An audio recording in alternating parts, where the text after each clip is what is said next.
cat community are a close-knit, we find that close-knit camaraderie, I would call it, out there, which is wonderful to see. I absolutely love it. I love my job. I love being a volunteer because I see that, and I see that warmth and that caring of people out there, and it's just so neat to see.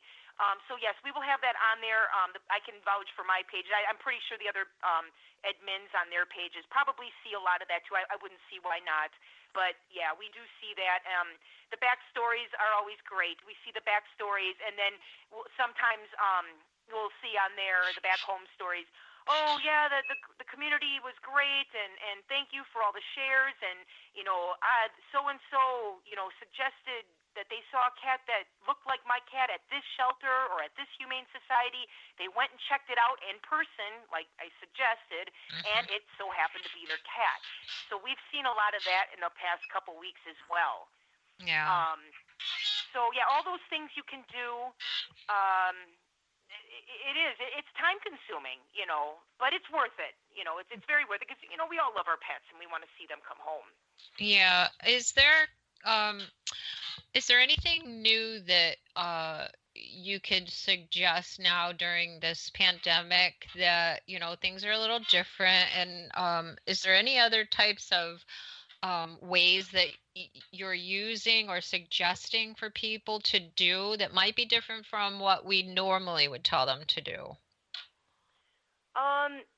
Generally, not too much, only because a lot of the times when people are communicating, at least from our stance, it's all been online or texting.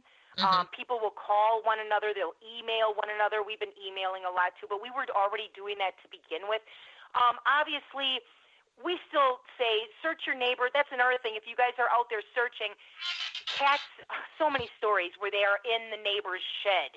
Yeah. Obviously, maybe call your neighbor first. Make sure it's okay that if you can go out there. I know some people are not as afraid as the pandemic as others are. Just make sure it's okay that you go out there. Just play it safe. I mean, it's common sense, right? Call your neighbor, email your neighbor, whatever you need to do. Say, hey, I'm just looking for my cat. Most of the times the neighbor will go open up the shed and let you out there. That's all outdoor searching. You're a little bit more safe for outdoors anyway. So I kind of have to say, just be mindful of people. I know some, like I said, have reason to be afraid with their health. There's so many ways and so much technology these days that we can communicate without really having to be face-to-face. If you don't really know your neighbors well, maybe if you see them out in the yard, shout out from yonder, hey, is it okay if I, check your shed? And, more often than not, they'll check for you, or they'll open it up and let you kind of, check in there. We've had a lot of stories with that. Most people are caring, They don't want to see anybody's pet lost. I had an interesting question today that it was perfect timing because I was going to be talking with you, and this was the question. This woman had lost her cat, and in the process of searching for her cat, she found another cat. So her question was, do I dare take that found cat into my house, or will its scent keep my cat away from coming back home? I'm going to say probably not, most likely. And I've owned cats all my life. If that cat is inside, I don't think her other cat, her owned cat, is really going to know there's a cat there unless for some reason that other cat is hanging around outside. Are you saying that she has the cat inside the house? Yeah. And she was worried that because the cat, if she brought it in her house, would the scent of that found cat make her cat stay away? Somebody had told her it would, and I said, I really don't know the answer to that. I know we've talked about cat personalities in the past, and I think that falls in the line with that. I'm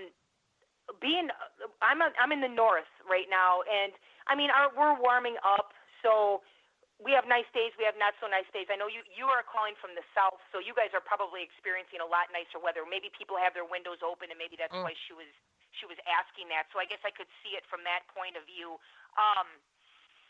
My suggestion to that would be if she's fearful that that may be happening, because like I said, everybody knows their cat. Every cat's got their own personality.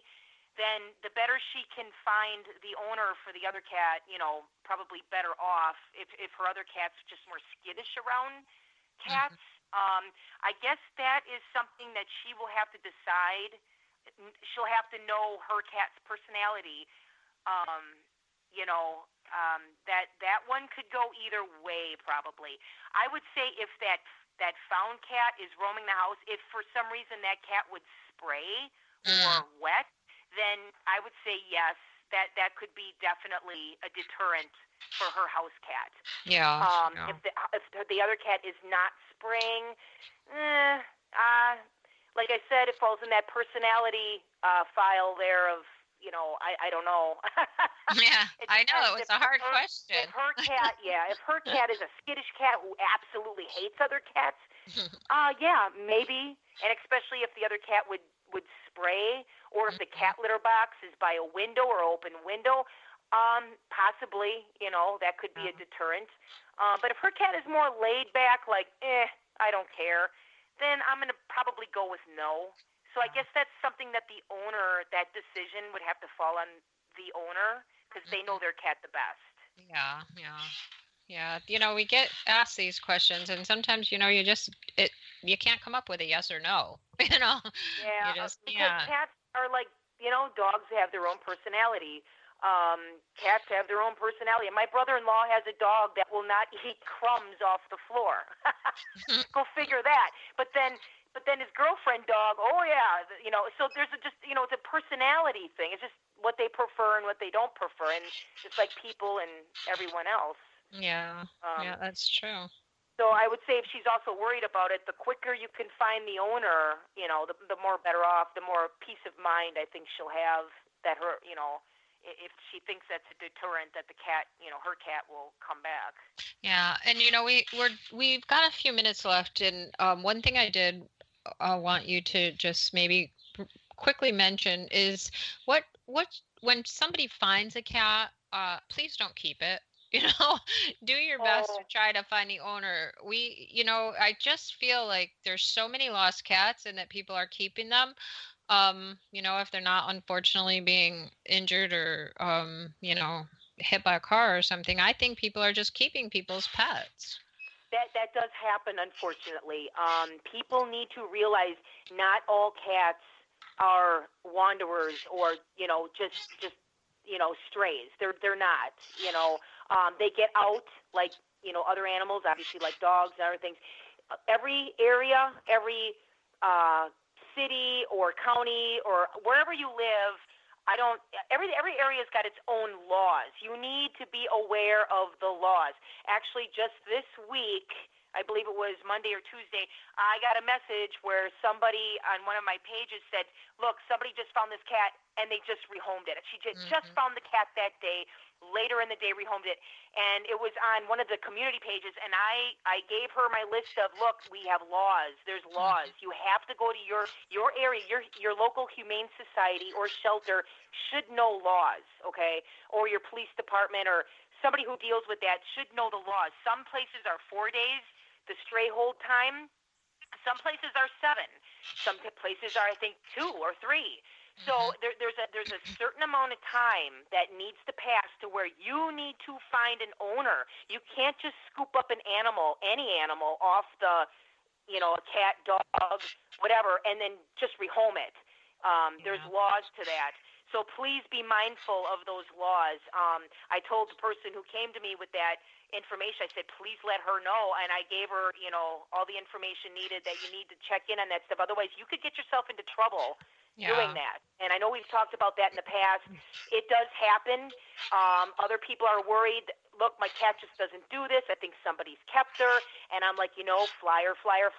Most likely that cat, if it was scooped up, was within the area. So if you go door to door within a couple blocks radius, I think you've covered the majority of ground. Not 100% of the time, just the majority of the time, the cat will disappear within the area. Right. Sometimes it's further. Yeah, sometimes they can hitch a ride in a vehicle, and we've had those stories too this past spring, where the cat hitched a ride and it was like miles away. Yeah. So that happens. Now, Julie, we're just about out of time, so I'd like you to be able to quickly tell everybody how to look up your organization and what to do for that, in their own state. Helping Lost Pets is the people, the organization that we make the flyers and stuff with, and just about every state, or at least over half the states, have a cat state. So you can either go see if you've got Helping Lost Cats of Wisconsin, Lost Cats Illinois, Lost Cats Iowa, Lost Cats Florida. You'll see generally, I think for the most part, they've got the help symbol in there, the Helping Lost Pets. If you need to fill out a flyer and you're not sure if your state has one of those on our Facebook pages or Twitter, just go to helpinglostpets.com and you can fill out a free form right there. All right, great. Well, it'll automatically go to the correct state. All right. This goes by so quick, so I'm sorry to cut you off, but it's time. Okay. I want to thank you for coming back on again. You always have excellent information to share with everybody. Thank you for asking me. Sure, no problem. So remember, everybody, that a lost pet can't tell anyone where it lives, so please be sure they are microchipped and wearing their ID tags. And if it is chipped, be sure the chip is registered and up to date. Thanks for joining us today, and until next time, take care and keep your pets safe.